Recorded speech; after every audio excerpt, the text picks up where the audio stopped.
Au plus profond de notre sang, il y a tout un langage secret, un code qui régit une grande partie de notre santé. Et aujourd'hui, on va se plonger dedans. On va décrypter ces fameux antigènes leucoplaquettaires qui sont en quelque sorte les cartes d'identité de nos cellules. Alors, comment notre corps fait-il la différence entre ce qui lui appartient et ce qui est étranger? Comment il sait qui est ami ou ennemi? Eh bien, tout se joue là, sur ces fameuses cartes d'identité moléculaire que portent nos cellules sanguines. C'est vraiment le système de reconnaissance de base de notre organisme. Alors voilà comment on va procéder. D'abord, on va faire connaissance avec les acteurs principaux. Ensuite, on va s'attaquer au décodage de leur carte d'identité. Et enfin, on verra pourquoi une toute petite erreur de lecture de ces cartes peut avoir des conséquences, disons, assez sérieuses. Allez, c'est parti, on plonge dans le vif du sujet. Pour vraiment comprendre ces codes, la première étape, c'est de connaître les cellules qui les portent, les plaquettes et les leucocytes. Alors les plaquettes, imaginez-les un peu comme les secouristes d'urgence de notre corps. Vraiment, à la moindre petite coupure, ce sont elles qui arrivent en premier sur les lieux.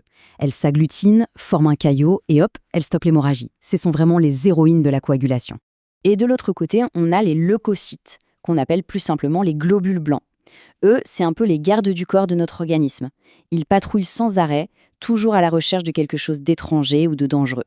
C'est notre toute première ligne de défense immunitaire. Bon, maintenant qu'on connaît les joueurs, passons au cœur du problème.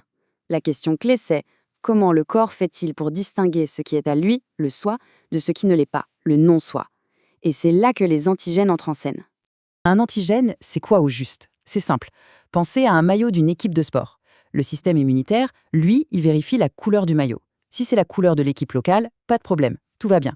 Mais si c'est une couleur qu'il ne reconnaît pas, alors là, l'alerte est immédiatement donnée.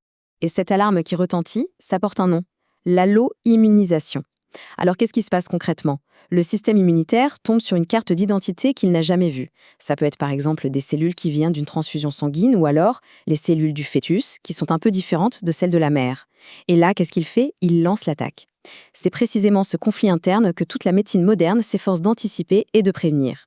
Très bien, maintenant on va s'intéresser au premier type de carte d'identité, celui qui est spécifique aux plaquettes. Il faut savoir que la découverte de ces codes, ça ne s'est pas fait du jour au lendemain. Ça a commencé tout doucement en 1957 avec la découverte d'un antigène appelé 12O, puis un autre, et il a fallu attendre plus de 30 ans pour que tout le monde se mette d'accord et standardise la nomenclature avec le système HPA qu'on utilise encore aujourd'hui. Et ce tableau, il est vraiment parlant. Il nous montre une chose très simple. On n'a pas tous les mêmes cartes d'identité plaquettaires. Prenez le système APA1, le plus connu. Regardez bien, 72% de la population a le type AA, mais seulement 2% a le type BB. Maintenant, imaginez la difficulté pour une personne de ce groupe rare de trouver un donneur de plaquettes qui soit compatible. C'est un vrai casse-tête médical. Allez, on continue notre exploration. Après les plaquettes, passons maintenant au code d'identité de nos globules blancs. Et là, vous allez voir, leurs systèmes sont encore un peu plus complexes. Là aussi, l'histoire est marquée par des avancées majeures, surtout les travaux de Lalezari en 1977 qui ont été absolument fondamentaux. C'est lui qui a fait le lien entre ces antigènes et une maladie assez grave chez les nouveau-nés. Et, un peu comme pour les plaquettes, il a fallu attendre pas mal de temps, jusqu'en 1998, pour qu'une nomenclature standard, le système HNA, soit finalement établie. Ce schéma est vraiment la clé pour tout visualiser. La différence entre les protéines NANA2, en réalité, elle est minuscule. C'est juste un changement de quelques atomes. Un seul acide aminé qui change. Pour nous, c'est totalement invisible. C'est à une échelle microscopique. Mais pour notre système immunitaire, c'est énorme. C'est comme si on agitait un drapeau rouge juste sous son nez. Et c'est cette toute petite différence qui peut suffire à déclencher une réaction immunitaire violente. Donc ce qu'il faut retenir, c'est qu'il y a en gros deux niveaux d'identification. D'un côté, on a les systèmes HPA et HNA. Eux, c'est un peu comme une carte de membre d'un club de sport local. C'est très spécifique à certaines cellules. Et de l'autre côté, on a le système HLA. Le HLA, c'est la carte d'identité nationale. On la trouve sur la quasi-totalité des cellules de notre corps. C'est d'ailleurs pour ça que la compatibilité HLA est la règle d'or pour n'importe quelle greffe d'organes. Bon, on a vu tous ces détails, ces codes, ces systèmes, mais la question cruciale c'est, au fond, pourquoi est-ce que tous ces détails microscopiques ont un impact aussi énorme sur notre santé? Eh bien, voilà la réponse. Comprendre ces codes, c'est tout simplement vital. C'est vital pour la sécurité des transfusions sanguines, pour éviter des complications parfois mortelles pendant la grossesse, pour le succès des greffes Et enfin, c'est essentiel pour pouvoir diagnostiquer tout un tas de maladies du sang.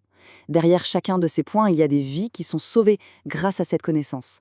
Et pour revenir au danger pendant la grossesse, il y a un détail biologique qui explique tout. Quand une mère développe des anticorps contre les antigènes de son bébé, ce sont souvent des anticorps d'un type particulier, les IgG. Et le gros problème avec les IgG, c'est qu'ils sont assez petits pour passer à travers la barrière du placenta. Ils peuvent donc voyager de la mère vers le fœtus, et une fois arrivés, ils peuvent attaquer directement les cellules du bébé. C'est un peu le principe du cheval de Troie, mais à l'échelle immunologique. Finalement, on a à peine effleuré la surface de tous ces codes secrets que notre sang contient. Chaque découverte, chaque réponse soulève en fait de nouvelles questions et ouvre la voie à de nouveaux traitements. La recherche, elle, ne s'arrête jamais.